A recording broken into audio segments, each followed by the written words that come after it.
সামনে নির্বাচনে যদি আহলে হাদিসের কোনো প্রতিনিধি না দাঁড়ায়, তাহলে তাহলে কি কি লিখছে? জামাতে ইসলামী কি? আচ্ছা, ভালো করে লিখবেন।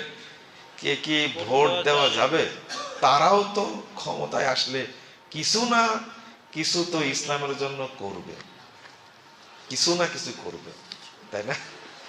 শুনেন, এ সমস্ত কৌশল ফাইজলামি বদমাশি থেকে তওবা করে। কথা বুঝছেন?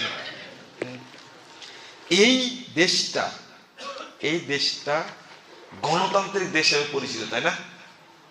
যদি কোনো দল ওয়াদা করে যে আমরা ক্ষমতায় গেলে একবারে কোরআন এবং হাদিস মোতাবেক সহিহ হাদিস মোতাবেক রাষ্ট্র পরিচালনা করব, যদি কেউ মাঠে নামে, আপনি তাদের সাথে থাকবেন, ঠিক আছে?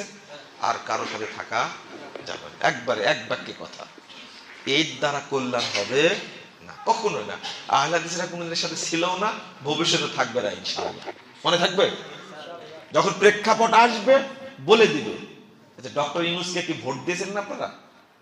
হ্যাঁ, ভোট দিয়েছিলেন? ক্ষমতায় কেন নামাতেই পারছেন না এখনো? সবাই মিলে টানছেন তাড়াতাড়ি নির্বাচন, তাড়াতাড়ি নির্বাচন। এই আসিফ আর নাহিদকে আপনারা ক্ষমতা বসেছেন, ভোট দিয়েছিলেন? ফখরুদ্দিনকে ভোট দিয়েছিলেন? আল্লাহ ক্ষমতায় বসায় কে? আল্লাহ বসায়। আপনি একটা পরিবেশ তৈরি করেন, দেখেন আল্লাহ আপনাকে দিবেন, কিন্তু আল্লাহ আপনার কাছে যেটা চেয়েছেন সেটা দেননি তো। ইমান চেয়েছেন আর শতামূল চেয়েছেন, ইমানও নাই শতামূলও নাই, আল্লাহ ক্ষমতা দিবেন না আপনাদেরকে। আল্লাহ তুমি আমাদের বোঝার তৌফিক দান করেন, আমিন। জাযাকুমুল্লাহ খায়রান।